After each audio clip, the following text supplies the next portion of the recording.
Hi, everybody. It's Kim West, the Sleep Lady. And on this episode of the Gentle Parenting Show, I'm so excited to have Trill Paullin.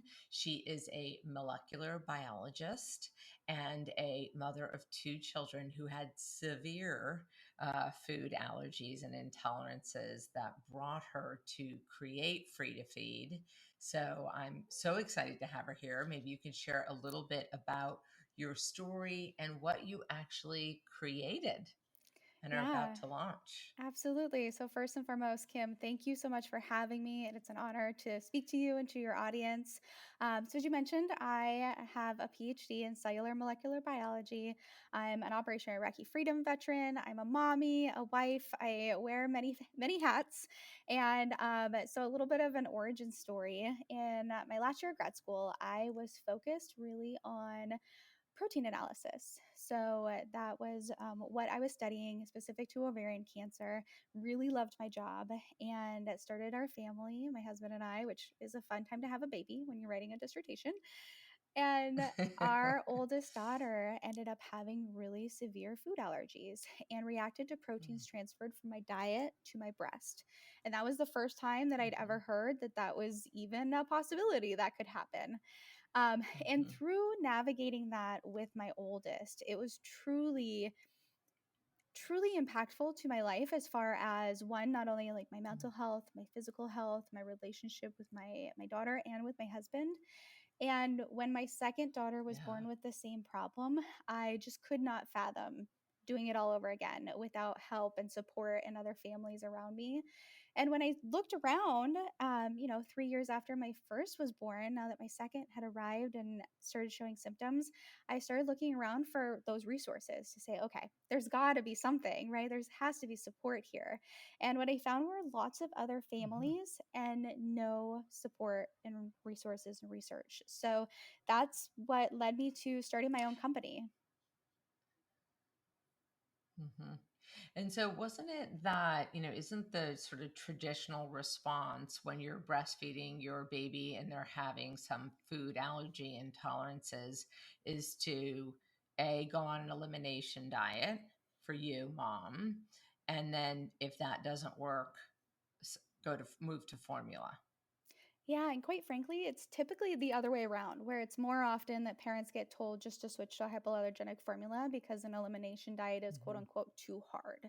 And frankly, it's too hard because there aren't people to support and help you through that process, which is what mhm, Free to Feed does today. So, the first kind of place that we typically go on the medical professional side is to straight up say, I don't know what's in your boob.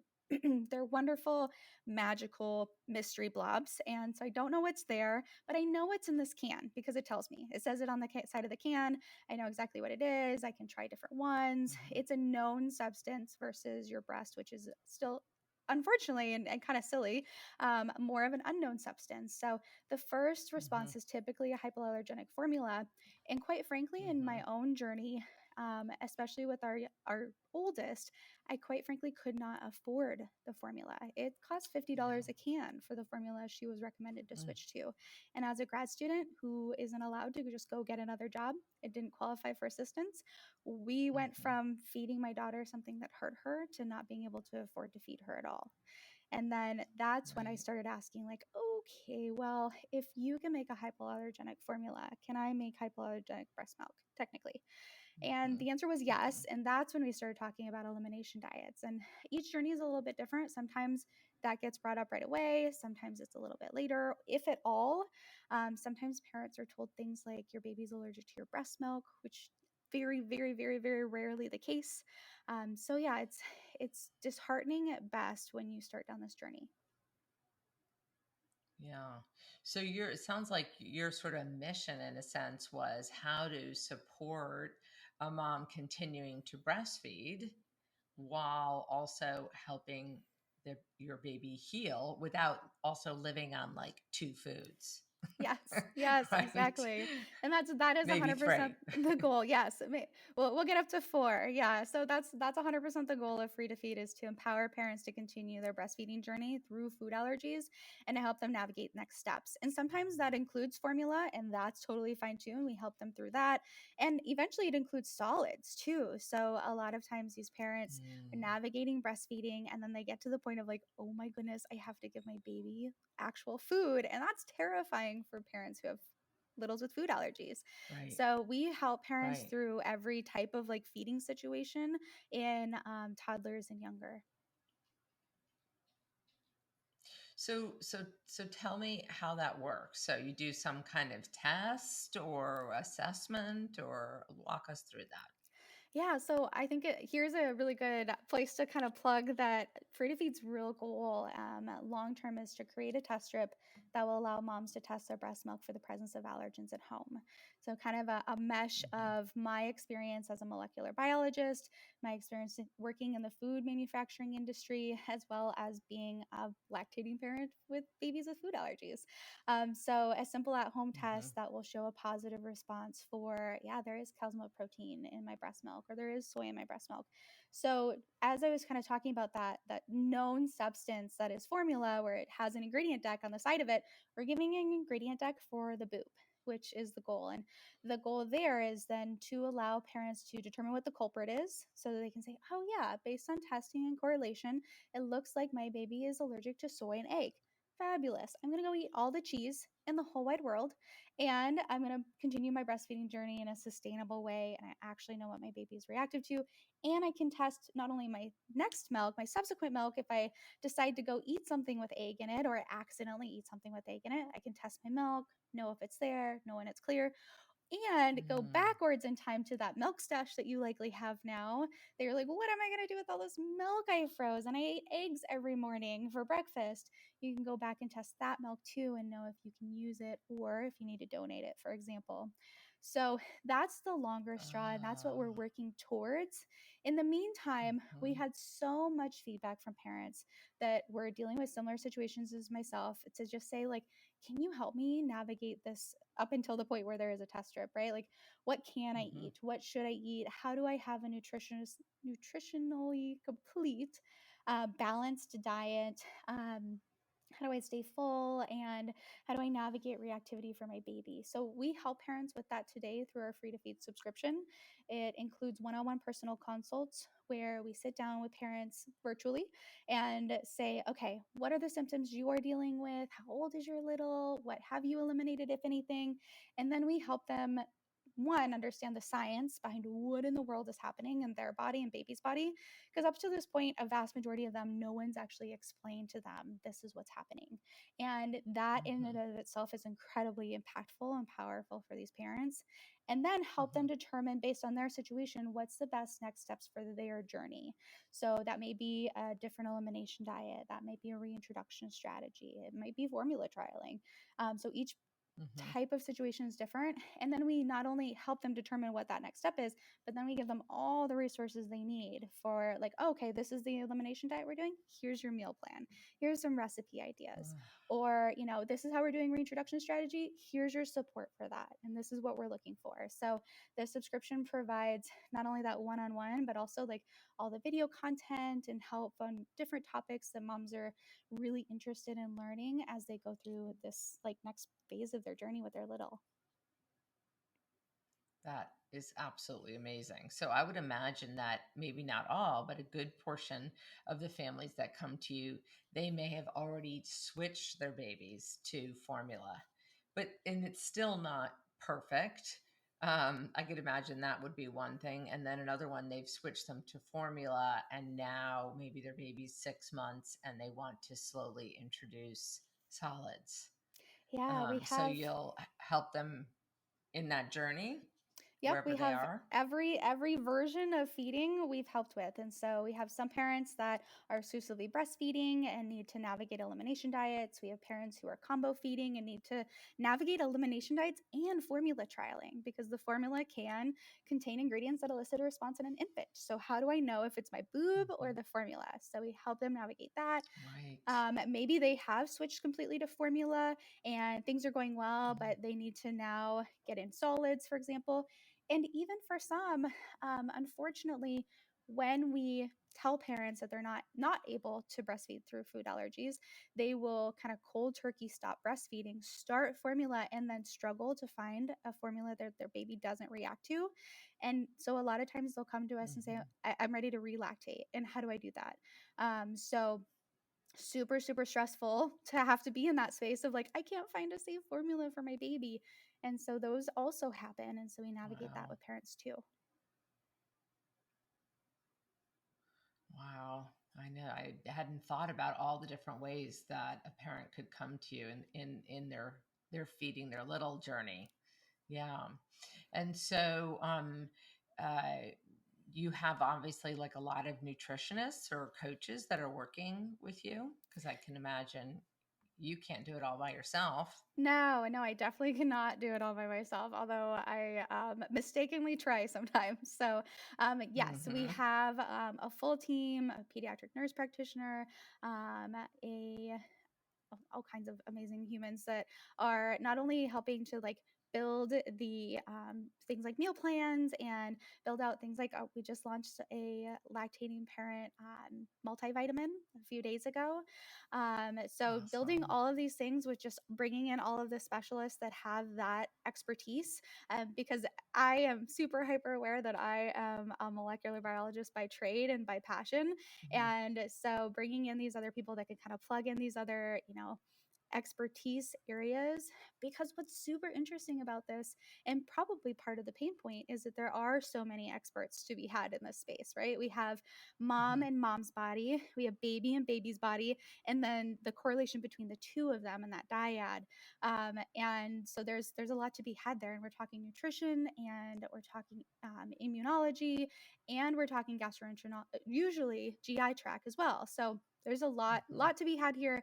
And Mhm. I think one of the really special things about the free to feed subscription is we ask parents who they want to talk to, right? So, who would be impactful Mhm. for your Mhm. journey, for you to get to a deep Mhm. dive with? And then we go find that person and present that person to them so they can ask their questions Mhm. and feel one, a sense of community with fellow parents, but also feel like they're not alone. Mhm. Yeah, yeah, that's such a big part of it. So I think I remember you sharing with me, and correct me if I'm remembering wrong, that that the community also has like libraries of content on various related to parenting, of course, but various other topics. Tell us a Yes, little it bit more does. about that. Hmm. Yeah, so the free to feed subscription has many modules that walk through different aspects of this journey. So everything from, early and often introduction of allergens, to how do I find Hmm. a good daycare provider if my baby's allergic to Hmm. soy, right? Like, how do I do that? Hmm. And everything in between. How do I get my family to support me? How can I talk to my Mm. pediatrician if they're not on board, right? So all of those different Right. things are questions that the community is asked. And so we have videos that not only the Hmm. parent can watch, but also they can send it to maybe the grandparents, which would be helpful to get like buy Hmm. in from their folks. Hmm. And Hmm. also for them Hmm. to watch anytime, right? So they can come back to the content, they can, ask questions, and we have handouts that are associated to each module. So it's really a la carte, and they can pick what's pertinent to their journey in this time.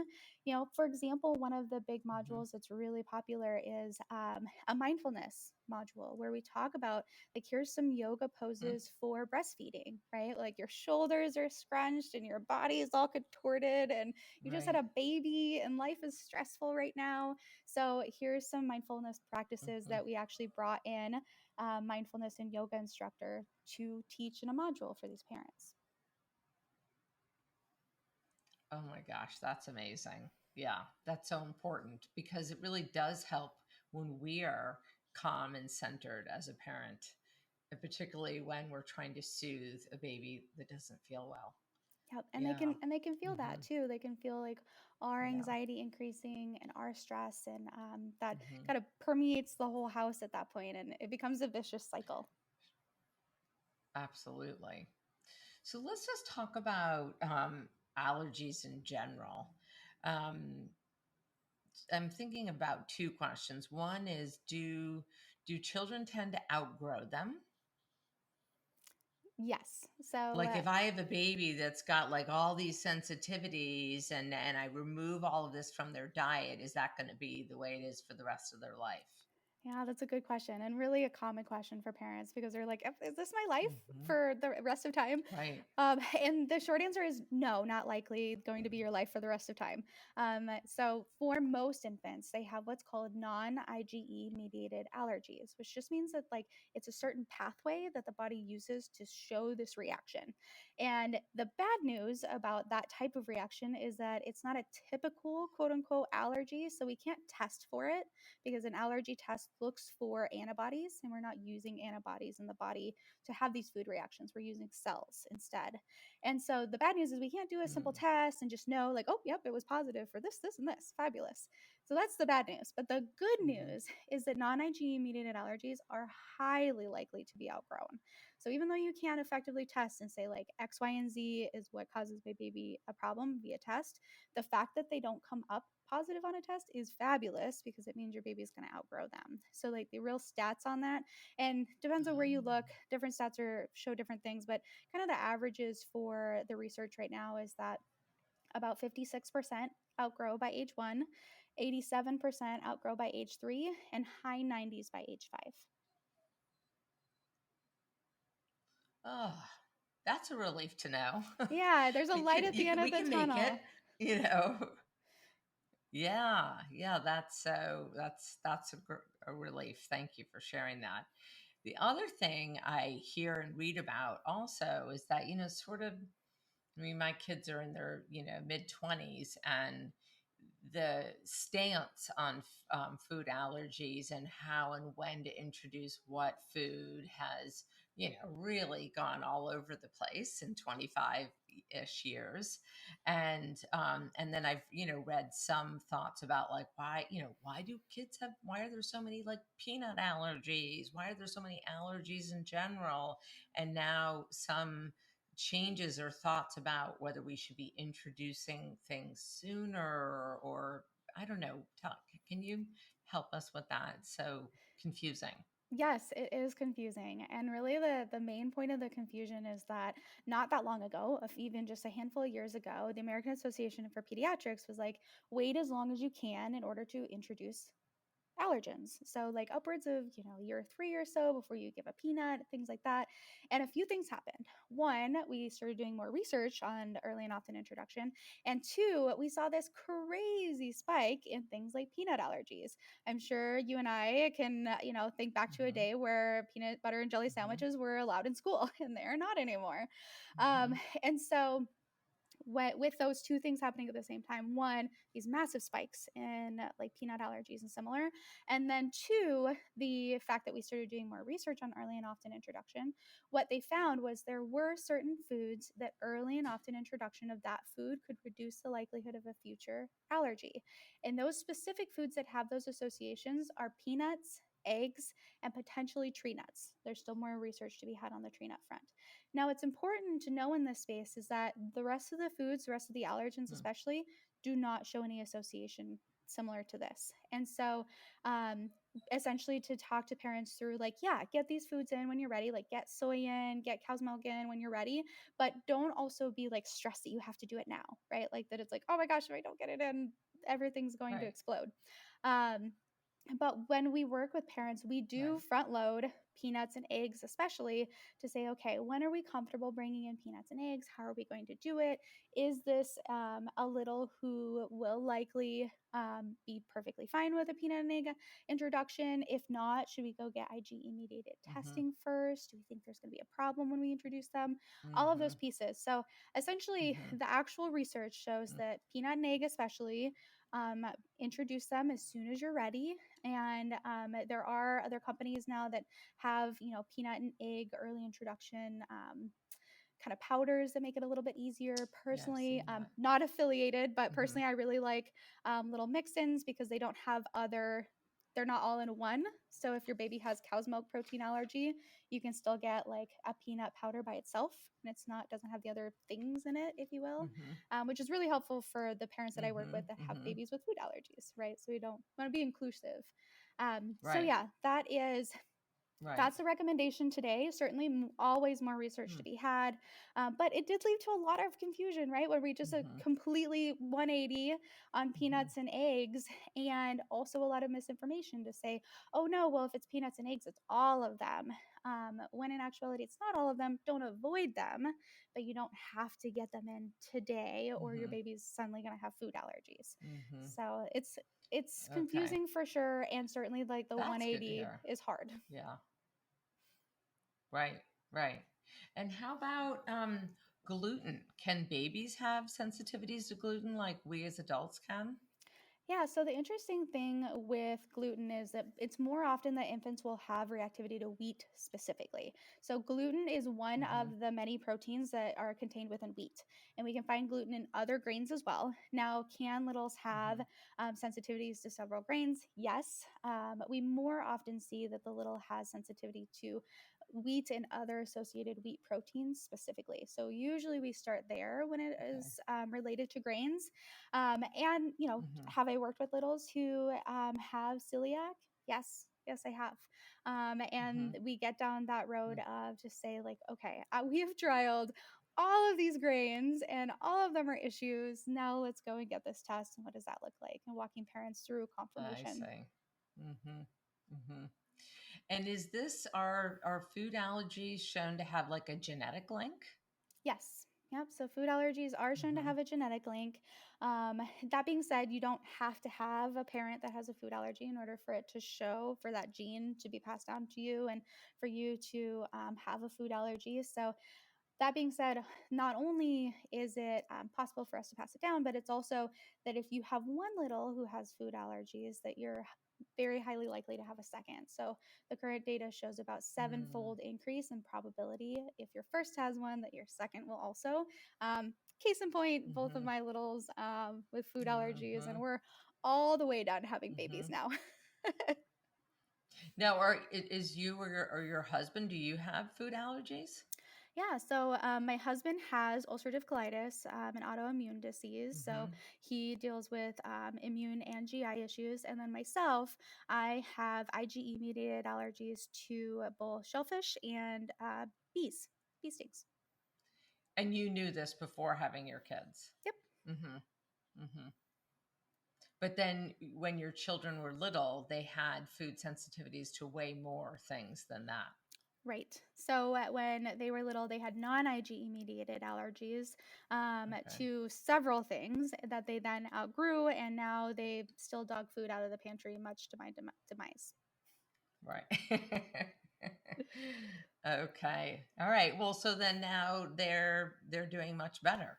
Yep, both of them Mm-hmm. have completely outgrown their allergies and are happy, healthy, thriving little humans that eat everything. Awesome. Oh my goodness. This is so, I just love when parents who, and maybe this is just the way human nature works, but when we go through a struggle and we say, I don't like the answer I'm being given, right? There's got to be something else.